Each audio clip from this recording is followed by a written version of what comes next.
यहाँ पे AD code को बोलते हैं ऑथोराइज डीलर कोड बोलते हैं। तो ये क्या होता है मैं आपको बताता हूँ। तो हमारे इंडिया के अंदर जो है फेमा है, फॉरेन एक्सचेंज मैनेजमेंट एक्ट, उसके तहत हमारी जो आरबीआई है, रिजर्व बैंक ऑफ इंडिया, जो है पूरा एक्सपोर्ट इंपोर्ट का जो भी फॉरेन करेंसी आता है उसको कंट्रोल करती है एंड मॉनिटरिंग करती है। तो आरबीआई ने क्या किया है कि जो बैंक है, आरबीआई की जो सब डीलर होती है वो है बैंक है, तो बैंक को जो है परमिशन दी है कि आप फॉरेन करेंसी के अंदर डील कर सकते हो। मतलब यहां पे आरबीआई ने क्या किया है कि ब्रांच को एडी कोड दिया है, मतलब ऑथोराइज डीलर कोड। तो यहां पे एडी कोड ब्रांच वाइज मिलता है। तो बड़े सिटी के अंदर जो है बड़ी बड़ी ब्रांचेस रहती है बैंक की, जैसे कि आईसीआईसी बैंक है, तो अहमदाबाद के अंदर उसकी एक ब्रांच में या दो ब्रांच में, तीन ब्रांच में एडी कोड हो सकता है, सारी ब्रांच में नहीं होता। जो बड़ी ब्रांच है वहां पे एडी कोड होता है, मतलब वो ब्रांच जो है वो फॉरेन करेंसी में डील कर सकती है। इसका मीनिंग ये होता है कि जो बैंक की ब्रांच के पास, बैंक के पास मोस्टली बड़ी बैंकों के पास सबके पास एडी कोड है, बट जो बड़ी ब्रांच है उस सिटी के अंदर उसके पास एडी कोड होता है, मतलब वही ब्रांच से जो है फॉरेन ट्रांजैक्शन हो सकते हैं। एंड बैंक के पास जो कोड होता है मोस्टली AD1 कोड बोलते हैं, जो आरबीआई के द्वारा उसको दिया जाता है। एंड जो है फॉरेन एक्सचेंज वाले प्राइवेट लोग होते हैं जो करेंसी एक्सचेंज, मनी एक्सचेंज का काम करते हैं, उसको AD2 का कोड दिया जाता है मोस्टली। तो एडी कोड जो है आरबीआई के द्वारा बैंक को और फॉरेन एक्सचेंज वाले को दिया जाता है। अब हम हमारी बात करते हैं कि हमें एक्सपोर्ट करना है या इंपोर्ट करना है, तो हमें पेमेंट बाहर भेजना है या एक्सपोर्ट करते हैं तो एडवांस में हमारा पेमेंट आएगा। तो एक्सपोर्ट इंपोर्ट का पेमेंट जो है मोस्टली फॉरेन करेंसी में आएगा। तो ये जो हमारी एडी ब्रांच है वो उसको पूरा हैंडल करेगी। अब यहां पे मैं आपको प्रैक्टिकल चीज बताता हूं। अब हमें यहां पे बैंक से एडी कोड कैसे लेना है, तो सबसे पहले क्या होता है कि आपको आपकी ब्रांच में जाना है, और आपकी ब्रांच के अंदर एडी कोड नहीं है तो भी चलेगा। वो क्या होता है कि जो छोटी ब्रांच होती है उसमें एडी कोड नहीं होता है, वो बड़ी ब्रांच का एडी कोड यूज करती है। तो इसमें कोई डिफरेंस नहीं है, मतलब आपकी ब्रांच में एडी कोड है या एडी कोड नहीं है, इतना कोई डिफरेंस यहां पे नहीं होता है। मैं खुद एक एक्सपोर्टर हूं और मेरी बैंक की जो ब्रांच है उसके अंदर कोई एडी कोड नहीं है, तो मुझे कोई प्रॉब्लम नहीं है। जब मैं लेटर मांगता हूं एडी कोड का तो वो लोग मुझे दे देते हैं, और मुझे कोई काम होता है तो मुझे जो बड़ी ब्रांच है वहां से कॉल आता है कि सर आपका पेमेंट आया, ऐसे ऐसे करना है, तो वो सब लोग जो है गाइड करते हैं। और मेरी बैंक में जब डॉक्यूमेंट में सबमिट करना है तो मैं मेरी ब्रांच में ही करता हूं, वो लोग हेड ऑफिस उसकी जो बड़ी ब्रांच है वहां पे भेज देते। तो इतना कोई डिफरेंस नहीं है। बट थोड़ा ये प्रॉब्लम हो सकता है कि आप कभी एलसी खुलवाने जाओ ब्रांच में, आपकी ब्रांच में छोटी ब्रांच है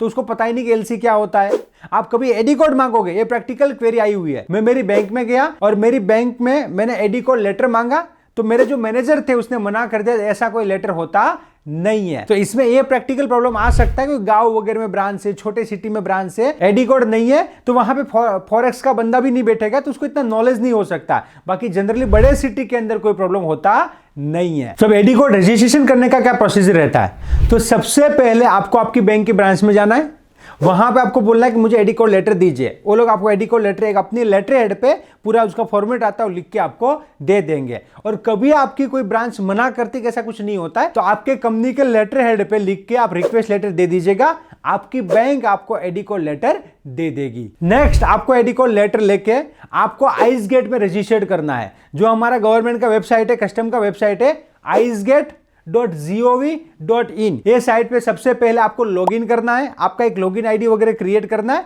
उसके बाद वहां पे ऑप्शन आता है जहां पे आपको लाइक एडी कोड रजिस्टर्ड करना है, और वहां पे ऑनलाइन में ऑप्शन आता है रजिस्टर योर एडी कोड। तो वहां पे आपको जो है एडी कोड रजिस्ट्रेशन करना है। पूरा एप्लीकेशन का प्रोसेस होता है कि आपकी बैंक क्या है, नाम है, एडी कोड, पूरा एप्लीकेशन वगैरह आप डालिएगा वहां पे, और आपका जो है एडी कोड रजिस्ट्रेशन हो जाएगा। इसमें एक आपको ध्यान रखना है, अभी एडी कोड ऑनलाइन हो गया है और वहां पे आपको ऑप्शन मिलेगा पोर्ट सिलेक्ट करने का, कि कौन से पोर्ट पे आपको एडी कोड रजिस्ट्रेशन करना है। तो जो भी पोर्ट आप सिलेक्ट करोगे वहां पे आपका एडी कोड रजिस्टर्ड हो जाएगा। और कोई पोर्ट रह गया है या आपने एक ही किया, अभी मुंबई पोर्ट से आपको एक्सपोर्ट करना है, तो अभी मुंबई पोर्ट करके आपने सिलेक्ट करके सबमिट कर दिया, तो आपका एडी कोड मुंबई पोर्ट पे रजिस्ट्रेशन हो गया। अब नेक्स्ट आपको कोलकाता से करना है, तो आपका कोड कोलकाता पे रजिस्टर्ड नहीं है, तो आप जो है उसके अंदर अमेंडमेंट कर सकते हो और पोर्ट सिलेक्ट कर सकते हो।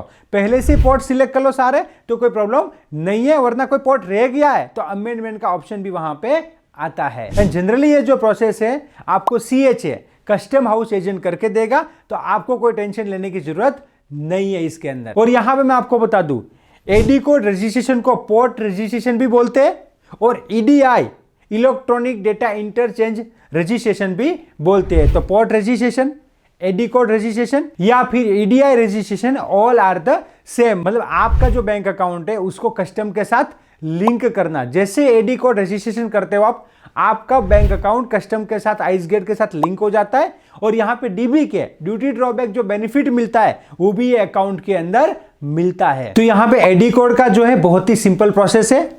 आपकी बैंक से एडी कोड लेटर लीजिए और आइस गेट में ऑनलाइन ही उसको रजिस्टर कीजिए और सबमिट कीजिए। और सबसे अच्छी बात है कि एडी कोड रजिस्ट्रेशन सीएचए करके देता है, तो हमें इसमें कोई टेंशन नहीं लेना है। और पहली बार आप आइस गेट में लॉगिन करते हो तो वहां पे आपसे क्लास 3 का एक डिजिटल सिग्नेचर भी मांगा जाएगा। एक पेन ड्राइव आता है जिसको बोलते हैं डिजिटल सिग्नेचर क्लास 3, तो वो भी आपको एक लेना रहेगा, आपका सीएचए आपसे मांगेगा। तो यहां पे देखिए, एक्सपोर्ट इंपोर्ट करना बहुत ही सिंपल है।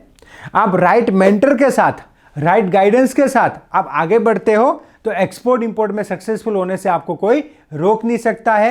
Let's go global together and India का एक्सपोर्ट मिलके बढ़ाते हैं। Thank you. क्या आप सक्सेसफुल एक्सपोर्टर बनना चाहते हैं? राइट बिजनेस मेंटर को फाइंड कर रहे हो जो आपको स्टेप बाय स्टेप आपका बिजनेस स्टार्ट करने में हेल्प करे? Then join our export import practical training and learn from exporter and international export import trainer mister Paresh Solanki. Training को ज्वाइन करने के लिए हमारी एप्लीकेशन को डाउनलोड कीजिए और visit www.onlineexim.com। For more detail, you can contact us on this number.